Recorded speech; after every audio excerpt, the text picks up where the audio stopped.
Hello, everyone. Welcome to the vFairs Epic Events podcast. Today, I'm thrilled to welcome Vinnu, widely known in the events industry as Events ROI Coach. With nearly 30 years of experience working with associations, nonprofits, government agencies, and businesses, Vinnu has become a recognized leader in the event data, measurement, and ROI strategy. She's passionate about helping organizations unlock the hidden value in their event data, turning what's often seen as logistical burden into a profit-generating and strategic-driven powerhouse. Vinnu is also a course instructor at PCMA's Event Leadership Institute, where she teaches event professionals how to harness data for better decision-making. She has also been recognized as one of the top 100 most influential people in event tech in the US. She has founded and led event tech companies and is a frequent speaker and workshop leader at industry events such as IMEX, PCMA, and MPI.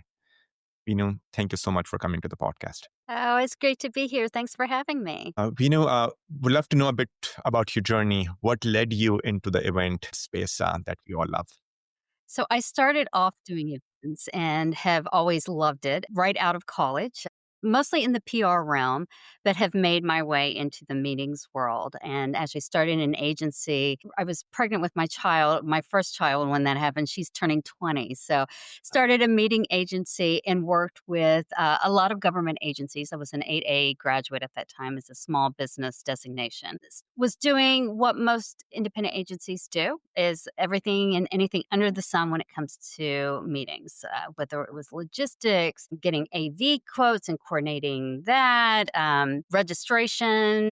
This is the whole kit and caboodle. But what became a real need back in the 20 years ago was really the struggle behind registration, just the need for registration forms that work, that have a great UI experience, a UX experience. And so we started getting requests, first starting off with the IRS and then the DoD to do custom reg platforms. Mhm. And that's exactly what we did. We sat down, got the requirements, didn't think I was going to become a tech company at that point. I was like, let's just figure out what our client needs and how do we help them out. So the first version was just a simple registration platform. It was like an event microsite. You Mhm. collect your registrations, you collect the payment, and you send out a confirmation. Then it evolved. The DoD came knocking on my door, and they wanted something very much robust. Mhm. They wanted registration, session management, abstract management, expo management, but they wanted it all to work together. So this was even before the word integration was even out there in the world. Interesting. So we developed a platform that could do that for DoD's events and worked out fabulously. And from there, we started building out. And before SaaS was a thing, a SaaS platform for registration. And then at that point, I had an investor come by and say, hey, let's just build this out and just focus on tech and not worry about all of the other services. And at that point, I was like, great. But it was great to take all those learnings, build something fabulous and, something that helps out in the industry and push the envelope a little bit. Yeah. And you came up with that company when? Like when exactly you launched that? And It was 2004 when I started my meetings agency, and then the event tech company was founded right before the pandemic. Mhm. Started off with a virtual platform. So, right, what was that, 2019, Interesting. 2018?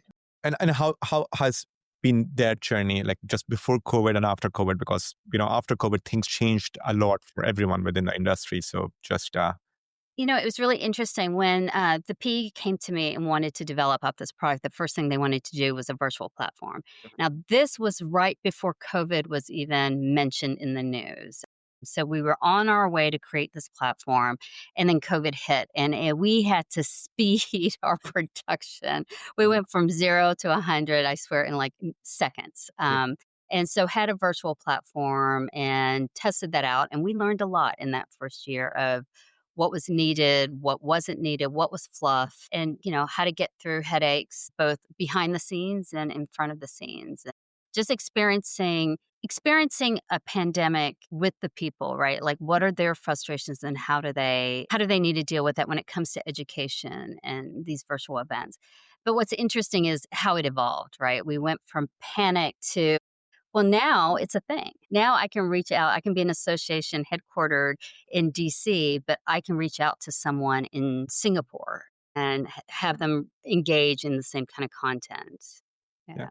Yeah. One of the things that I highly appreciate, of course, about your background is just the ability for you to kind of, teach this stuff also. Tell me a bit more about that journey, what you have done over there, just what's the experience over there, just educating other people on how to best go about it. Absolutely. And it started with the clients, Mm, really, understanding what their pain points were and getting information from them in order to develop the tech, right? So there also became an understanding of kind of that translation from, I had to learn a lot also from the tech side. Like, my developers were asking me questions. I'm like, okay, what does that mean? And how does that translate to meeting speak, to a CMP? How are they going to understand that?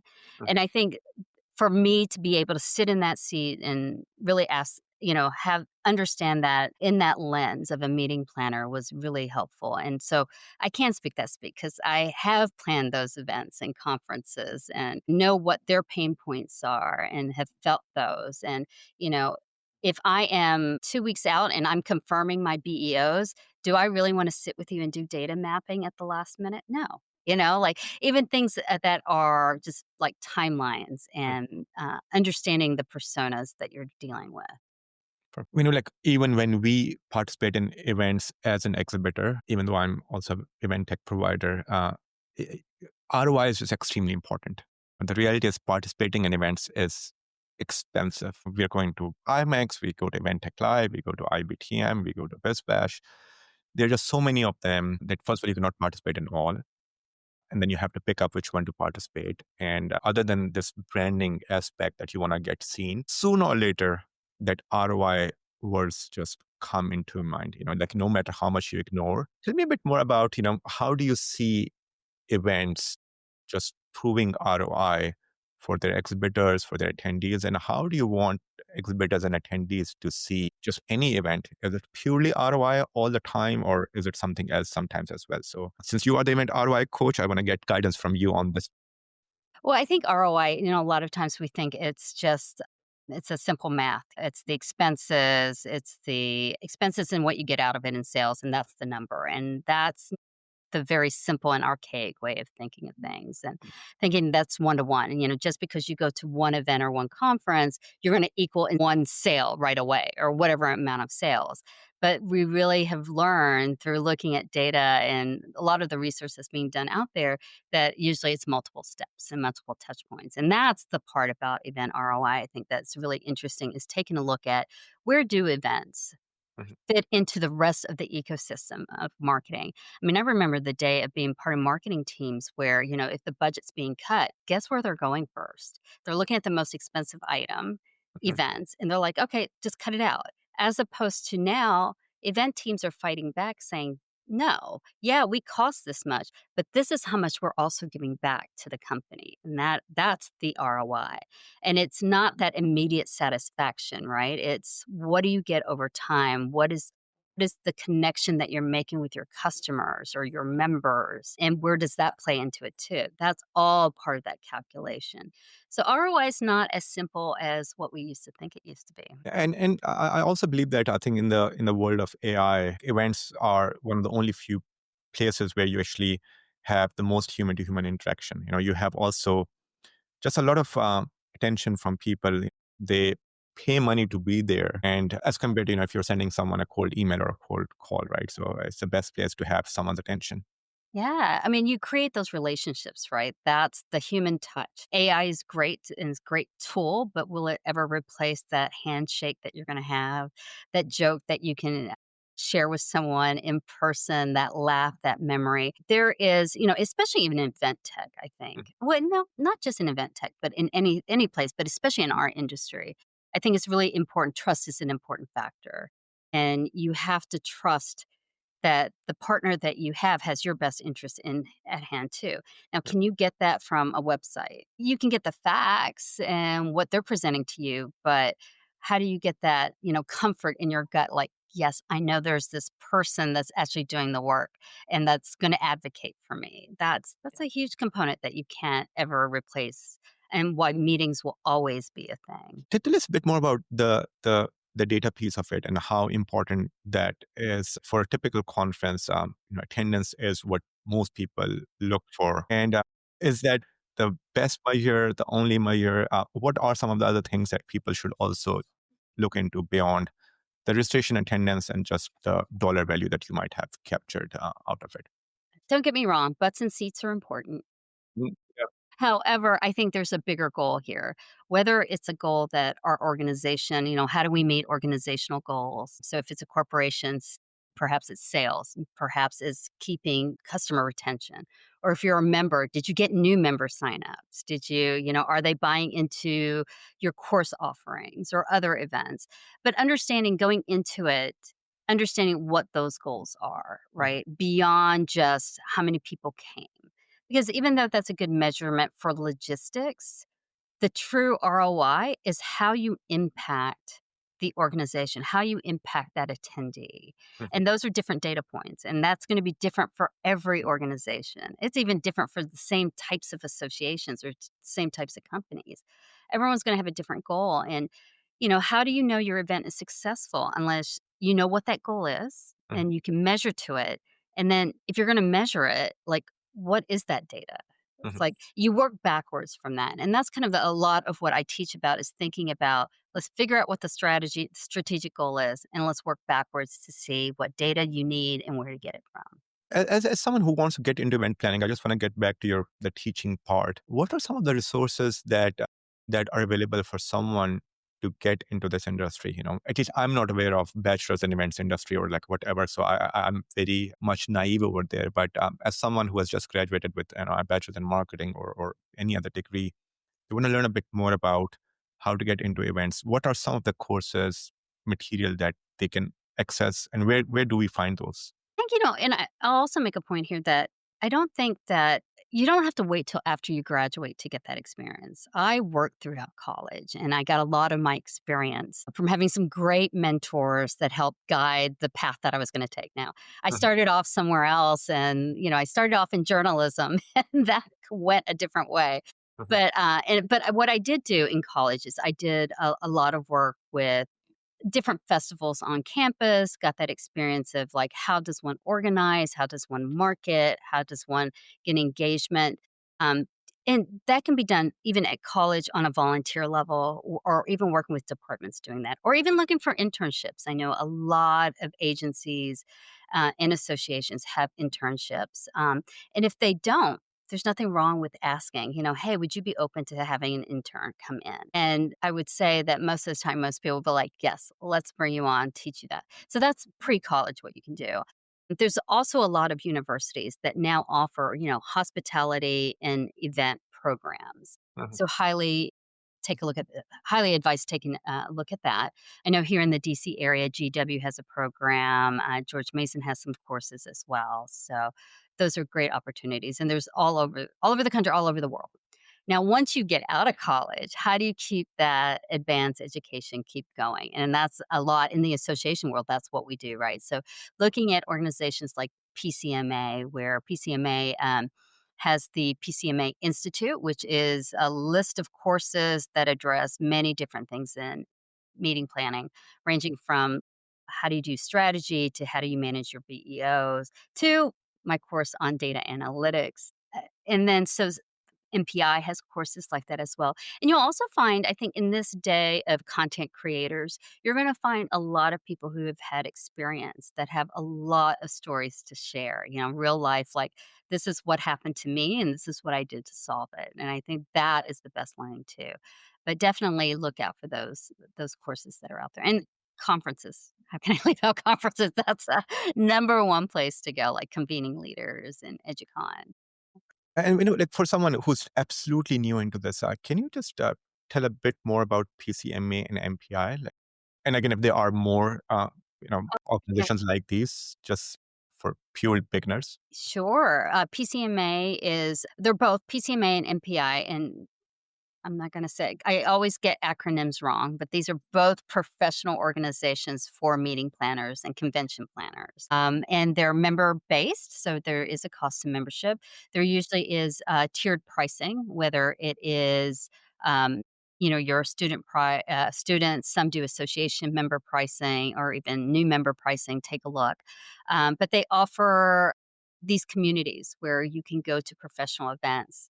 hear from speakers that are subject matter experts, take courses that they offer, but also have community platforms where you can also talk with other professionals that are in the space. And they all do also have career boards as well. But in addition to associations, you've also got communities that are popping up and different magazines and online places like BizBash, like places like that. So definitely a lot of resources that are out there. I'm sure if you go into an AI bot like ChatGPT or Yeah. Claude and type in, I'd like to get into the meeting planning industry, and put down what your experience is, where you are, and actually ask, what professional associations would be a right fit for me. That would be the best place to go. And we know, given that we're members, like, are there local chapters in different cities and different like states where you can Absolutely. like, meet with these people? Great point. So I know MPI and PCMA both have local chapters Perfect. in major cities. So it's definitely, and I actually think those are, they have more engagement throughout the year and people in your area. Yes. And that I know for me was very important. When I first moved to Washington, D.C., Mhm. I went to a lot, I kind of the speed dating of the different associations to see which ones did I like? And they Mhm. do. I find that, everyone has kind of their own personalities and you got to see which one fits you. And I also think volunteering is the best way to network and get to know the industry a little bit more. Perfect. Just want to pick up your brain. Again, you have been involved in so many events. So let's say if we go through this event tech stack from day one, and again, a lot of these customers always ask these questions. When you're setting up the registration form, are you more of a person who likes just one big long form, or are you more of a person who likes to have kind of a wizard-based form? Step one, step two, step three. Like, which one typically you as an attendee prefer? For me personally, I'm a very much journey based. So give me in chunks. Mhm. I also am a data snob. Mhm. So if you're a smaller organization and you have don't and I realize you don't have the funds for this, and in my entryway it's just a networking event. One page form with my name, my email, organization. That should be it. That's all that you should be getting. But if I'm going to a conference that I'm paying $2,500 for, here's my expectation. You should already know who I am. I've probably already engaged with you. You should already know who I am. And I'm not talking about from just a pre populated field, like that was the big thing 10 years ago. Oh, I just need a form that pre populates my registrant's information. Mhm. That's nice. That's yesterday's. If you're not already doing that, Mhm. you need to look at that now. But today, I think you should know enough about your people that once whether they enter the information in or you have it in a database somewhere in your CRM or AMS, be able to know what their journey is going to look like. So create those personas. Mhm. So I think a great example is a member non-member rate in the association world. If I'm a member, you should already know that, and Mhm. don't even show me pricing that doesn't involve me. Only show me member pricing. And then if I'm a board member, especially if I'm a board member, if I have Mhm. certain events that I need to register for or I get for free, that should already be calculated for me. I shouldn't have to think through that. In this day and age of data, that is what we should be striving for. Love it. Once you have registered, the next thing is, you show up for the event. Then, you get to see all these type of badges. There are PVC badges and peer resistant badges and paper card badges and eco-friendly badges. What's your just take on that? Which ones are better? None of them matters, whatever it works for the event organizer. Yeah, I think it's budget. It's what your budget is and what your people like. If you have a black tie event, Mhm. give your people name badges, right? Like that's just not. I mean, again, that depends, right? Like, but I've planned enough black tie events where I know that if you spent thousands on your gown, the last thing you want to do is wear a badge, right? Yeah. But if you're going, and same thing with the CEO event, are your CEOs the type that will want a flimsy, poly, kind of name badge that pins onto their tie? Mhm. Probably not. So Mhm. really thinking through who your end audience is, who's going to be wearing it, and will they wear it? Think like a fashion designer. Like, do you want to offer them Vera Wang or do you want to offer them what's at Target? Right. That's thought. And assuming that, this is a typical member-based conference where, you need to have badges. Have you seen any type of badges where, it just it's just useful. And I'll tell you like one, I was participating in one, or like we actually doing one of the events where the customer has the schedule in the back. They have the Wi-Fi password. They have some, which again, then I don't have to pick up anything. I can just, get some of that information from the badge itself. But like, have you seen something useful done with the badges that are just not so common with most of the other people? I'm a big fan of schedules. If the schedule is easy enough, I like that. More so one of the things that I'm looking at now is I've started noticing the information that's in the QR codes. I think it's something that we forget about very easily and what GDPR requires of us. Now, legally, again, I'm not a lawyer, but this is what lawyers have told me that, like your QR code should not have any PII, any personal identification Yep. information. I recently went to an event where I scanned a QR code off of my phone, so not through a lead retrieval, and it gave me more information than I should have had on this person. And Interesting. I thought, wow, the event organizer needs to be told this. But Mm, quite honestly, as an event organizer, you're thinking, I just need a QR code to scan people in either for sessions or give that as a lead retrieval for exhibitors. But the thought process of like, we need to add to our thinking of testing those things out, right? true. And being able to say, that's not okay, right? And how many people think like that? I know I'm the geek in the room. I'm like, looking at that kind of stuff, but that's kind of my job, right? But those are kind of things to think about. I do like some of the new digital things or tech that the wearables that are coming out that can light up the room. Yeah. But again, I think the thought process has to be not, "Ooh, that's shiny, let me use that." It needs to be, "How am I gonna use it?" So, Yep. like the scheduling, like the Wi-Fi password, or even, I've seen some places on the front of the badge Mhm. put, like, things of interest that are people have, like, what's their favorite movie? To give a point of conversation to someone else, right? But again, it's intentional. That's the piece that I think is more important than the actual activation of it. Makes sense. You're into the conference, you have your badge collected. You look at all of these exhibitors, and there are some who have all of these cool swags, and then there are others who are just like, we don't have that much money to have these expensive swags. Like, what's your take on swags? And do they work?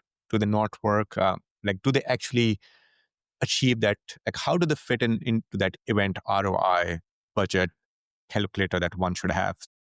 Well, it's definitely important because swag is not it's expensive, right? To just buy good swag, but Yeah. also to ship it, to have, the contractor then bring it to your booth. Like, it's just Yeah. a $1 item now has become $10 throughout Absolutely. the process. Yeah. So it's definitely an important question. And I Mhm. think it's also important for exhibitors when they are giving out um, whatever swag it is to ask people, like, "What do you think about this? Is this useful? Did this make you wanna come over and have a conversation with me?" Mhm. But what I think is really important there is that connection between swag and what your goal is. Was Mhm. your goal just to get them at the booth? Okay, then great. Was your goal to have a conversation? That's a different point, right? Yeah. But having know what you want out of it and then being able to measure that. Again, it's different for every audience is different. There's some people that do the scavenger hunts, and I'm not a fan of scavenger hunts. I'll just put it out there. Where an organizer has, oh, you have a passport, you scan everything, and then at the end of the scan, whoever has the most scans wins a big prize. Yeah. While I get the intent is for to get people excited about going to different exhibitors, Mhm. it can be very disruptive, Yeah. because then the intent there is to get them at the exhibitor, not to have a meaningful conversation. Yeah. So when I was on the tech side and exhibiting, I Mhm. would be in great conversations with someone, a potential buyer, and then be interrupted because someone needed a scan for the Yeah. scavenger hunt. That is terribly rude, but also not a great experience as an exhibitor. That's so again, that to each his own, and everyone's different.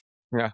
And sometimes, I think, so I the intention of someone who just wants their passport stamped is really to have the end price collected. It's not to have a meaningful conversation where actually they're trying to have their event tech problems solved. So I agree. I think the intention is the main thing here. Like, what exactly you're just encouraging people to. Is it Yeah. to have meaningful conversation, or is it to win the prize? So Yeah. I think organizers really need to think twice about programs like that. Like it's fine if you want people to just be busy on the floor and you need bodies, just to kind of create awareness, but know that that's that. But also think about how if you wanted to do it because to do something for your exhibitors, then ask the question to your exhibitors, was it worthwhile? What are some good examples of swags? Because I asked this question to I know everyone, and I have to say, like everyone is just like they have different opinion on that one. So I just want to know your opinion on it. So I love Tide pens. The Tide. I'm a very messy person. I'm always spilling something. So anything that can be like a wipe, I'm always collecting. And believe it, yeah, you know, on this last trip to ASAE annual, I was on the hunt for socks. I just needed socks for my trip home because it was LA to DC. I'm like, I just need some warm socks to go back. But I do like, you know, having been, on the tech side and as exhibitor, we spent hours trying to think, what is connects the dots between the swag and what we do. It's really, it's hard. Yeah, it's hard, and especially it becomes even harder when you have a certain budget to do any of those things. It is. And again, I like what you said initially. What exactly is the intention behind it? And sometimes, on speaking, I think at least for beginners, the intention is I have to give something. The intention is not I have to have a meaningful conversation or I need to attract them to the booth. It's really about okay, because everyone else is doing something, I need to have something. Otherwise, just look bad of not having a swag. Uh, and that's where it becomes tricky. Yeah, and, I think the days are gone. I think a lot of people, attendees, are beginning to, the number of people just wanting swag is kinda decreasing because Agree. how much stuff do we really need? Like for me, it's utilitarian. Like I love a good charging cord. Maybe not so much the batteries anymore, but something that's useful. But definitely, I think the thought process has to be there, and I think our job as organizers is help facilitate that too. At some point, just ask the question, whether it's in a survey or in a fun social media post or yeah, but I don't think it's a requirement anymore. I don't think anyone walks away from someone that if they have a pain point, they're at a trade show, I have a pain point, I already know what vendors I'm gonna visit to help address that pain point. True. I'm not going there because they have swag. I'm going Sure. there for my pain. It's True. like the I doctor. agree. I agree. I think this pressure that I need to have something. I agree. It's decreasing, and it should continue to decrease because that's not the main purpose where you're exhibiting. It makes me think of the dentist. I remember, like, or no, the doctor. You go to the doctor for your shots as a kid, and I used to always get my lollipop. As a kid, I was like, "Yeah, I wanted the lollipop," and that was to get me there, right? But the bigger goal here was to get my vaccines and my checkups and all of that. But so you just have to figure out what your goals are. Continuing with that journey, again, it's a big conference. You need to look at the agenda, etc. Just your take on mobile app. Like, what's the best use of the mobile app? Is it to look to the agenda? Is it to connect with people, the meetings, the leaderboard? I know that you're not a fan of scavenger hunts. I'll skip that. Just tell me, like, just as an attendee, what are some of the most coolest things that you have seen in the mobile app? Well, I think first, as any organizer has to figure out what's important for their attendees. What is it that they want? What is it that they need? Do they have pain points that need to be addressed by exhibitors? Then focus more on that journey. Are you doing a citywide and figuring out how to tell people where to go, like wayfinding? Mhm. Then that should be a focus. Showcasing certain feature keynotes or whatnot, then have a mobile app that allows you to do that. But really, I think the journey there is not, don't start with the tech. Don't say, here's my tech, what can I do with it? Mhm. Figure out what is it that your users really need Mhm. and then see how the tech can help you do that. And I also, just because a mobile app has 100 bells and whistles doesn't mean that you have to use them all, right? Yeah, I think that's the biggest miss. Like, "Ooh, there's attendee networking. Let me just turn it on." yeah, Don't turn on features and not tell your people about them. And sure. then not only don't tell them, "Oh, yeah, we have attendee networking." Teach them how to use it, help them navigate to that place on the mobile app, help them understand the value of it. I think especially for first-time attendees, they are going to be overwhelmed with everything that an event has to offer, or a meeting has to Sure. offer. So, where do you want their focus to be? Maybe it's first time attendees for students who are looking for their first job. Mhm. So navigate to something that can help them with career building, right? And that could be networking or whatnot. But again, I think my motto for this year is be intentional with whatever you do. Makes sense. You have attended all of that. As an event organizer, just how do you get more registrations? Because everyone is facing the issue of late registrations. It's very hard for everyone to predict how many people would sign up. Have you seen any of that trend lately, like where again most of the registrations are just coming late and it's almost impossible to predict how you fill up the seats? This is the biggest thing that's hitting our industry right now, right? Everyone's waiting later, and they've got reason to wait later, right? Airfare, travel restrictions, budget concerns, whatever, like there's 100 reasons why I should wait. And I think we as organizers need to step back and think about, and not only organizers, I think it's the whole ecosystem in the meetings world, but starting with the organizers, need to think about why do we have early bird pricing? Our trends, our algorithms that we had in the past, formulas that we had that said year over year, and we all have these nice fine dashboards.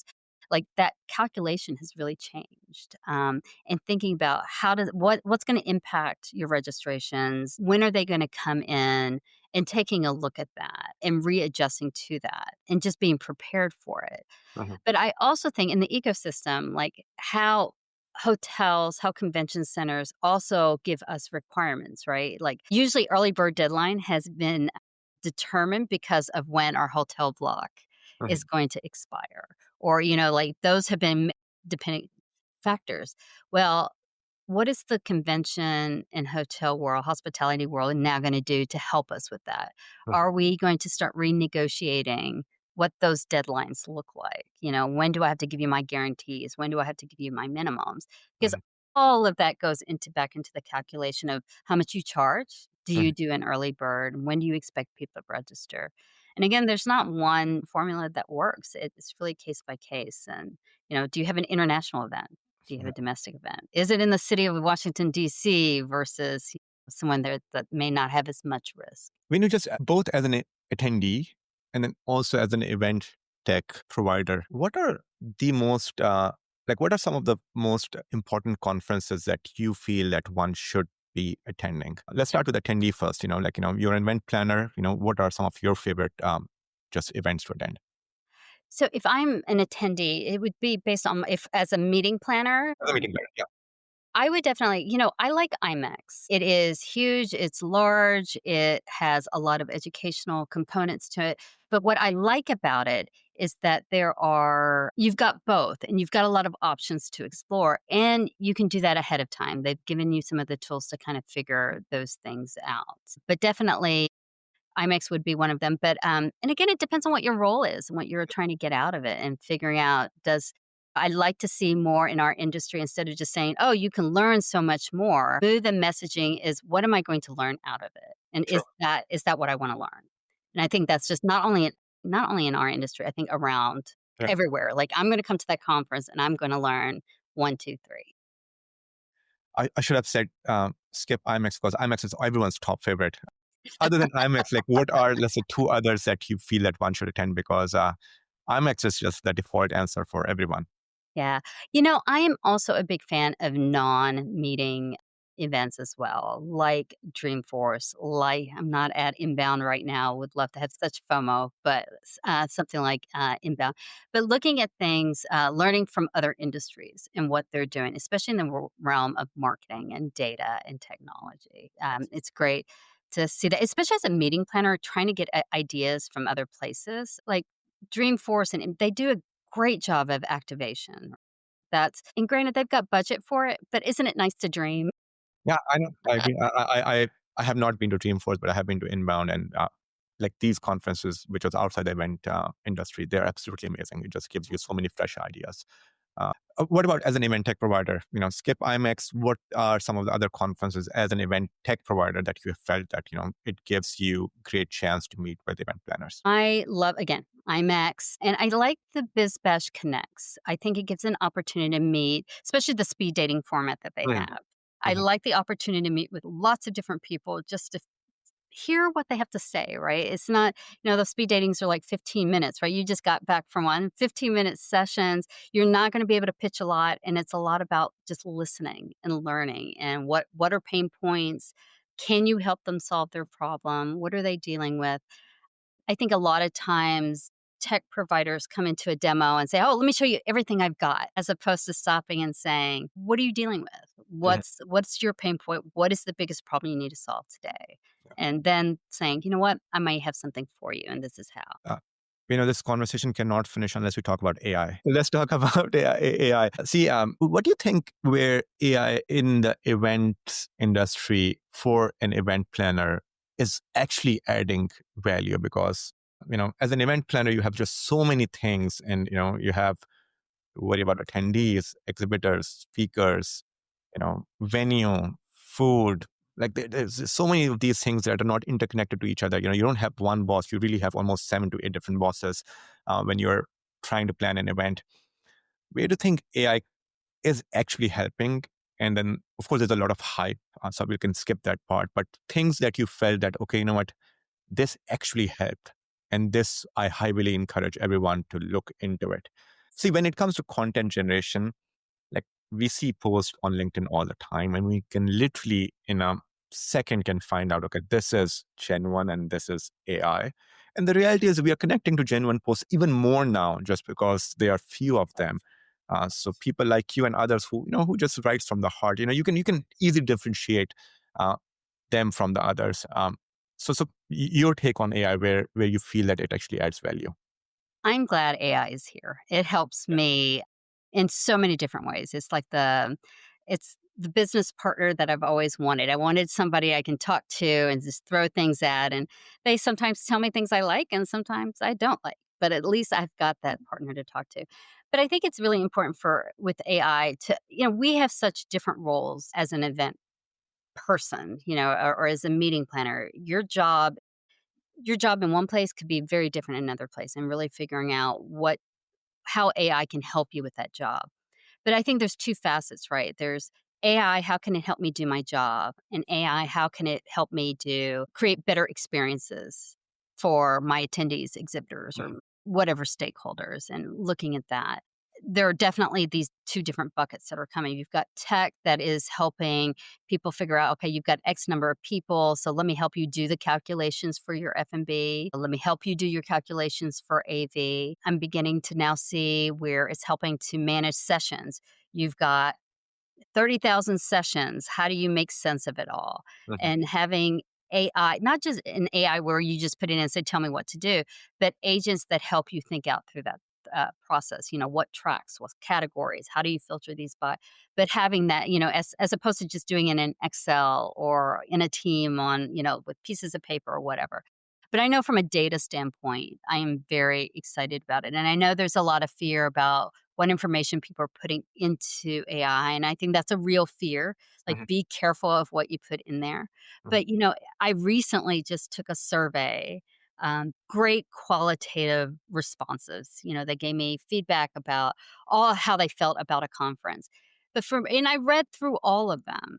Mhm. But then I wanted to, like, okay, so what were the biggest points? So I didn't put in, I just took out those quotes that were provided, came through SurveyMonkey, just exported that out, put it into Claude and said, "Claude, help me out here. Mhm. Help me understand what are some of the key takeaways, what key points," and just kind of talked with Claude through that process. And it was great. I got summaries back saying, "You've had 20 people talk about this key point, so maybe this is an issue you need to fix."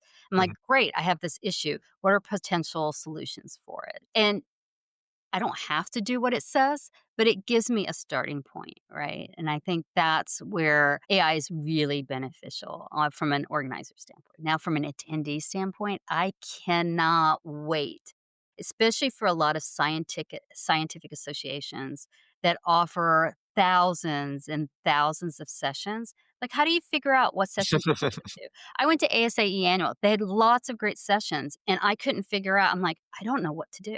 Yeah. So what I did is I made a PDF of all the sessions. I Mhm. put it into Claude. I said, "Claude, I am interested in looking at sessions that will help me understand data better, how to increase engagement using data." And so it analyzed the PDF, which had the title and description, and came back with a suggested list. So I was Mhm. like, great, I love this list. Now help me create a schedule. I'm interested in these sessions. Now create a schedule for me. And it Mhm. did that. Now Perfect. I had to export it out and do it in AI. Mhm. But the day where we allow attendees to do that through our apps is coming. And that day will be phenomenal. We know it's already there. So again, even we as a company have launched it where if you're on the web, you're seeing all of this agenda, you can just click on this AI bot. Inbound and every other conference have hundreds of sessions. You don't know which one to attend. You can just give it a prompt, go through all the sessions and then recommend. And then you can just one simple click and edit in your personalized agenda. Same thing on the mobile app as well. But I agree with you. Like, for me, even as an attendee, that was the most important thing because all these sessions are great, but skimming through all of them every single hour, trying to find which one to attend is just so hard. Yeah. Uh, so I agree. I'll also give you exactly what I think what you mentioned, but I was with one of the customer slash prospect, and she has these almost 50,000 records, and she was like, I want to promote my event to these people, but I want to. The names are all over the place. Some of them are, just guest registrations. The other one have unsubscribed, but again, my existing marketing, just context. I don't know how to you know, who can help me fix it? Because before I sign, I have to fix this 50,000 contacts because these are the 50,000 contacts I will be marketing. And in a different world, it would have taken someone literally months going through each one of them, fixing the names, removing the ones that have unsubscribed and so forth. And we're like, okay, just give it to us. We can help you. So we used AI, and out of those 50,000 records, literally in one single click, few minutes, she got the 21,000 that are actually genuine now. Those who are still in that position, etc. Like if AI wouldn't be there, the reality is that there was no humanly possible way of doing it almost for free in such a quick time. Data cleansing is Yeah. huge. I just did a podcast with ASAE, Reggie Henry over there, and several other people talking about just how AI and different technology, whether it's middleware or outside, third party platforms, helps you now clean data, right? Like it's a thing. You no longer have to worry about it. Things that we as meeting planners may manually do to check, like, are the badges being printed correctly? These are things that we're gonna see AI really change how we do things. And honestly, there's so much personalization that's happening in the marketplace for technology.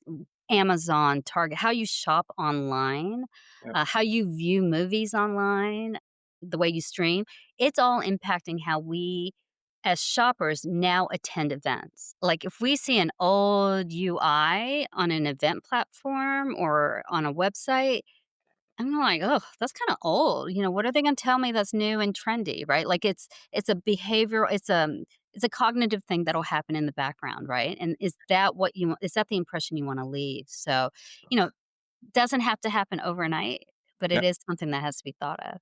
Absolutely. Thank you so much.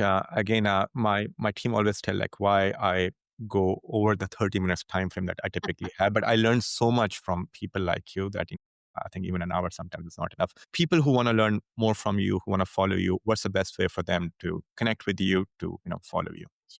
2 ways you can find me on LinkedIn. I've got my full version because I had to be, like, certified by LinkedIn, so you'll find me under Vinodhini Deshetty or under eventroicoach.com. Perfect. Thank you so much, Fino, for joining us today. Thank you everyone for listening in. We'll see you in the next episode. Thanks, Fino. Thank you so much.